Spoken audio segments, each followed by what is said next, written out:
안녕하세요. 오늘 당신과 함께 깊이 파고들 주제 바로 이겁니다. 애플의 AI 골든타임. 정말 끝난 걸까? 최근 애플 AI 개발 지연 소식들이 좀 있었죠. 여러 분석 자료들도 나왔고요. 이걸 바탕으로 애플이 지금 AI 경쟁에서 어디쯤 와 있는지, 또 이 위기 속에서 기회는 없을지 한번 제대로 파헤쳐 보려고 합니다. 네, 당신이 이 복잡한 상황을 좀 명확하게 이해하고 애플의 미래 가능성까지 가늠해 볼 수 있도록 돕는 것, 그게 저희 목표입니다. 자, 그럼 바로 본론으로 들어가 볼까요? 최근 애플의 애플 인텔리전스 발표는 있었는데 그 핵심 기능들 구현이 좀 늦어진다는 소리가 계속 들려요. 그러면서 우려가 커지고 있죠. 특히 시리 있잖아요, 시리. 아, 네네. 시리요. 이 대대적인 업그레이드가 기술 문제 때문에 어쩌면 2026년 이후로 밀릴 수도 있다, 이런 전망까지 나오니까요. 내부적으로도 경쟁사보다 한 2년 뒤처졌다? 이런 평가도 있다면서요? 네, 맞습니다. 그런 얘기가 나오고 있죠. 네. 그리고 2025년 WWDC 그 세계 개발자 회의에서도 사실 뭔가 좀 혁신적인 AI 발표를 기대했는데 좀 잠잠했다? 이런 반응이 많았잖아요. 그렇죠. 기대했던 것보다는 좀 조용했죠. 네, 애플 인텔리전스에 대한 언급 자체도 줄었다는 얘기도 있었고요.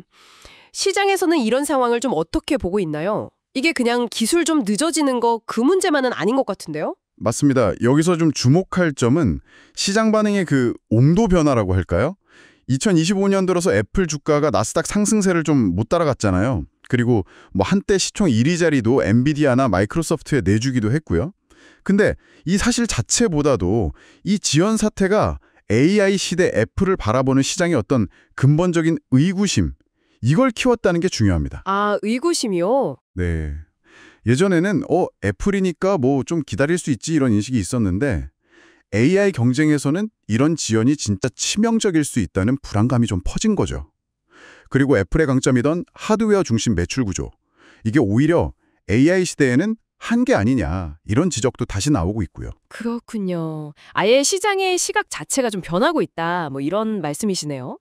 근데 이게 단순히 기술 개발만의 문제는 아니고 애플 내부 사정도 좀 복잡하다는 이야기가 들리더라고요. 이 부분은 진짜 흥미로운데 네, 그렇죠. 블룸버그 보도 같은 걸 보면 내부 팀 간의 갈등 아니면 리더십 문제, 소통 부재 이런 조직적인 문제들이 AI 개발 속도를 늦추고 있다 이런 얘기가 있던데요. 네. 그런 내부 문제들이 실제로 제품 출시 지연이나 완성도 문제로 이어지고 있다는 정황들이 보이는 거죠. 심지어 뉴스 요약 기능에서 오류가 나서 기능을 내리는 일까지 있었다면서요. 그 BBC 뉴스 관련해서. 네, 맞아요. 오보 생성 문제가 있어서 기능을 내렸죠. 그만큼 아직 안정성이 좀 부족하다는 걸 보여주는 사례고요.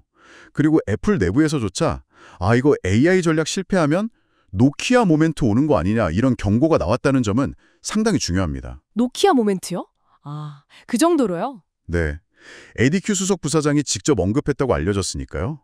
이건 단순한 우려가 아니라 이 AI 경쟁에서 지면 회사의 미래가 진짜 위험할 수 있다. 이런 절박함이 담긴 거죠. 그리고 여기서 애플 특유의 그 폐쇄적인 생태계 있잖아요. 이게 오히려 혁신의 발목을 잡는 거 아니냐? 이런 비판도 나옵니다. 폐쇄성 문제요? 네, 개인정보 보호 때문에 온디바이스 AI, 그러니까 기계 안에서 처리하는 방식을 고수하는데 이건 분명 장점이지만 성능 면에서는 아무래도 클라우드를 막 쓰는 경쟁사 AI보다는 좀 뒤처질 수밖에 없다.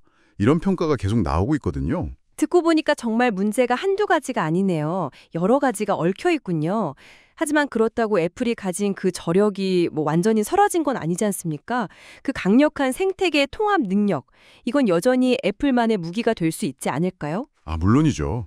바로 그 점이 애플에게 남은 기회이자 또 반격의 발판이 될 수 있습니다.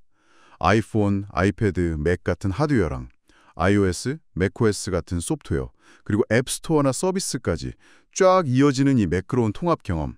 이건 다른 회사가 정말 따라하기 어렵죠. 애플만의 자산입니다. 네, 그렇죠. 여기에 개인정보 보호라는 가치를 딱 내세운 온디바이스 AI 전략. 이거는 기술 성능 경쟁을 넘어서 신뢰나 안전을 중요하게 생각하는 사용자들한테는 굉장히 매력적인 차별점이 될 수 있어요. 그리고 부족한 부분은 오픈 AI 챗GPT 통합하는 것처럼 외부 기술하고 협력해서 메우려는 그런 현실적인 전략도 쓰고 있고요. 그렇다면 이 모든 걸 종합해 볼 때 애플의 AI 골든타임, 이게 정말 끝났다고 봐야 할까요? 특히 한국 시장에서는 AI 골든타임이 한 1, 2년 안에 끝날 수도 있다. 이런 전망까지 나오던데요. 이걸 딱 잘라 말하기는 어렵지만 현재 애플이 경쟁사들보다 뒤처져 있다는 건 부인하기 힘듭니다. 야심차게 발표했던 혁신들을 제때 못 보여주면서 시장의 신뢰를 좀 잃은 것도 사실이고요. 그렇죠. 하지만 애플이라는 브랜드 파워, 그리고 전 세계 수십억 대나 되는 그 활성기기 사용자 기반, 또 말씀드린 생태계 등압 능력, 이건 여전히 강력한 잠재력입니다. 결국 관건은 2026년까지 약속했던 시리랑 애플 인텔리전스 주요 업데이트를 얼마나 성공적으로, 그리고 애플답게, 그러니까 사용자 경험에 정말 완벽하게 통합된 방식으로 구현해내느냐, 여기에 달렸다고 봅니다. 애플답게 구현하는 거요? 네, 단순히 기능만 나열하는 게 아니라 애플 생태계 안에서 진짜 자연스럽고 유용하게 돌아가는 걸 보여줘야 경쟁력을 회복할 수 있을 겁니다. 다만 경쟁사들 발전 속도가 워낙 빠르니까 시간이 정말 많지 않다는 거, 이게 제일 큰 부담이죠. 네, 정리를 좀 해보면 애플이 AI 개발 지연이나 내부 문제 때문에 분명 어려운 시기를 보내고 있는 건 맞지만 그 강력한 생태계하고 개인정보 보호라는 차별점, 이걸 무기로 반전을 꾀할 기회도 가지고 있다, 이런 거군요.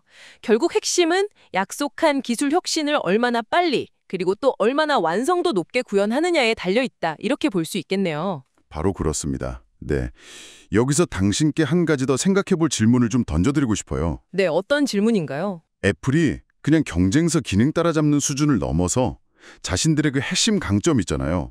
생태계 통합 능력이랑 사용자 신뢰. 이걸 바탕으로 완전히 좀 다른 결의 AI 경험을 만들어낼 수는 없을까요? 그러니까 단순히 더 똑똑한 AI가 아니라 당신의 삶에 가장 안전하고 가장 사적인 방식으로 통합되는 그런 AI 말입니다. 어쩌면 기술 경쟁의 판도를 바꾸는 애플만의 해답이 거기에 있을지도 모릅니다. 이 질문에 대한 답을 한번 스스로 고민해 보시는 것도 꽤 흥미로운 과정이 될 것 같습니다.